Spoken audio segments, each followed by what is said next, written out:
30 thou. Drove to the Goyard store in Rodeo and dropped 50 thou on a Goyard bag, 70 thou on a Goyard handbag.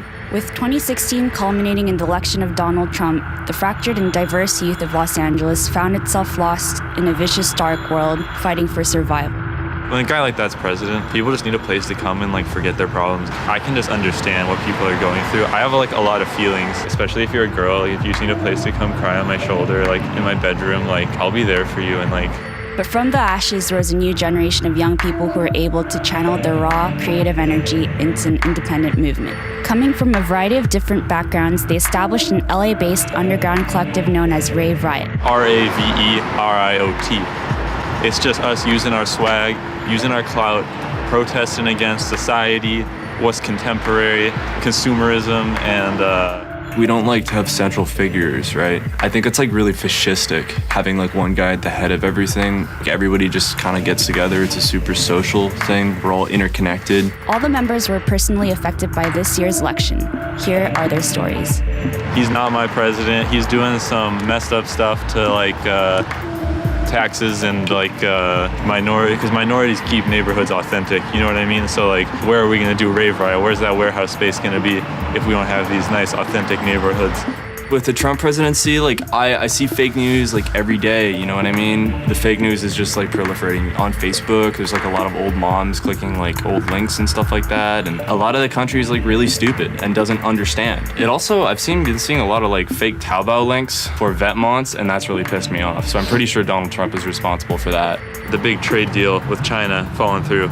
I have no more access to my fake Gucci plug on Taobao, so my clout's on a steady decline since that deal went down.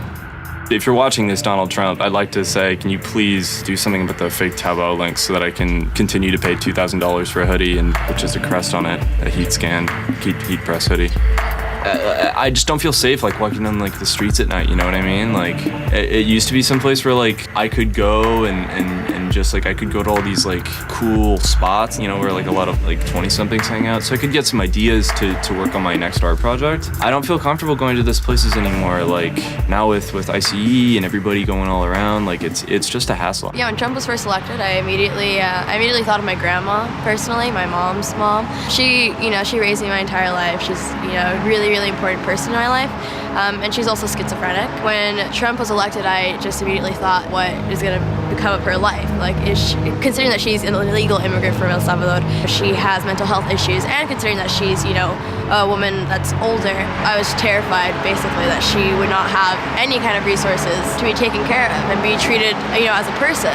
We're all just terrified that something can happen where she won't be able to get her medication. She won't be able to be taken care of when no one in my family can take care of her. Donald Trump's election really has not helped that fear. I have tons of friends and family that are illegal immigrants, and that's been really hard for us to kind of all deal with, considering that the United States just hasn't become a place for immigrants anymore. It's impacted my way of life, it's impacted my culture, it's impacted, just my feeling of security about being a person that lives in the US. And even though I am a citizen, I don't feel as though I am a citizen, considering that I am a Latina and I am a woman and I am living in the poorer area of the US, and I was raised in that area. I just don't feel that the US has become a place that I, feel comfortable in anymore. Since the election, their goal has been to pioneer a new form of expression that would break down barriers and help them fight against ruthless persecution. Despite widespread police crackdowns, these fascinating brave activists took a novel approach to protesting, using partying and fashion as modern forms of protest against an oppressive and dangerous regime. We use clothing and items to express ourselves in that manner. Rave Riot does that. And we're really on the forefront, I think, of youth culture in that way. Everybody now, they're all dressing a certain way, it's a sheep, they're slaves, And because we have sick styles and play dope music, I think it's a really good vehicle of protest against, governments and stuff. We got all the best brands. Virgil Abloh's signed with Rave Riot, and we're just building, and we're taking the world by storm. We started small, but here we are. Yeah, we have an active donation fund. We have a GoFundMe. So yeah, if you want to help us in our efforts, www.gofundme.com/Rave Riot. We have, a bunch of merchandise coming out. Like, it's like the Supreme box logo, but instead of the Supreme box logo, it says "Fuck Donald Trump." It's kind of cool. It's gonna be a limited press run. It's only like 50 copies, and we're charging like $1,000 per shirt. But it's funding the collective, so that's what really matters at the end all. It really, really frustrates me that a lot of people think that it's okay to just, fuck Donald Trump, and that'll like solve issues that are going on in the U.S. Because that does nothing. It does absolutely nothing. What people really need to be doing is just, staying aware of what is going on in terms of policy. So, contacting our governors, contacting our Senate representatives in our local communities. Our government only works at a national level, and our local governments are in shambles. And the reason is because, no one's really actually like putting the effort to care about these issues, rather than just, sitting and being upset about it, which is just useless, really. So I think it's all about becoming active politically and making sure that other people in the community are active as well. Today, we're meeting with one of Rave Riot's founders at his private studio. Sean is an independent music producer and activist. After last year's election, he decided to take initiative by bringing all his friends together and throwing some of the wildest, most groundbreaking warehouse parties LA has ever seen. 30 thou. Drove to the Goyard store in Rodeo and dropped 50 thou on a Goyard bag. 70 thou on a Goyard handbag. Personally, as like a resident and citizen in the United States, like I feel so ashamed because, Donald Trump has like had a really bad presidency. You see the big pompadour he wears around every day and like the big coat, like what kind of clothes are those? What is he trying to say with that outfit? I like Louis Vuitton a lot.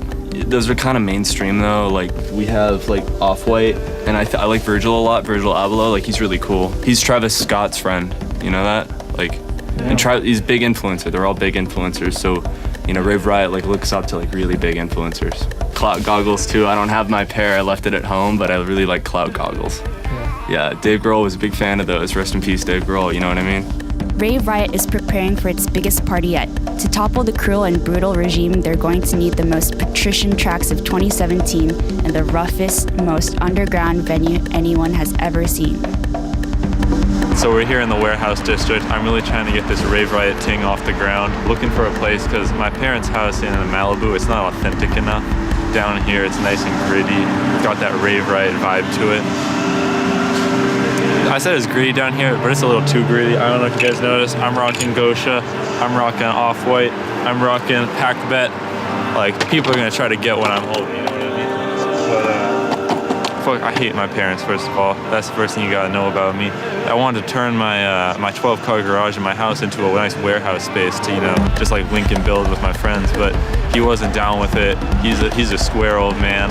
So now we're down at the warehouse district just to get that space, get that Rave Riot shit. With the venue secured and the music ready, Rave Riot is ready to protest. Witness the most litty, wacky, brazy party of the last 20 years. 2, 3. 1, 2, 3.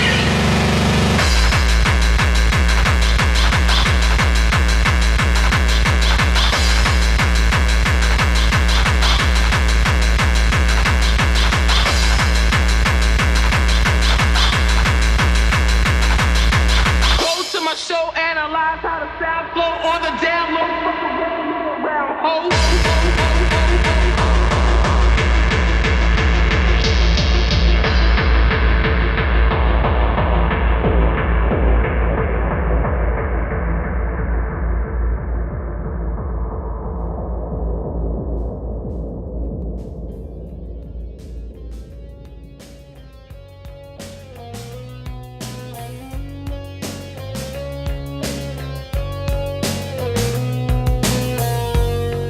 Loud as hell.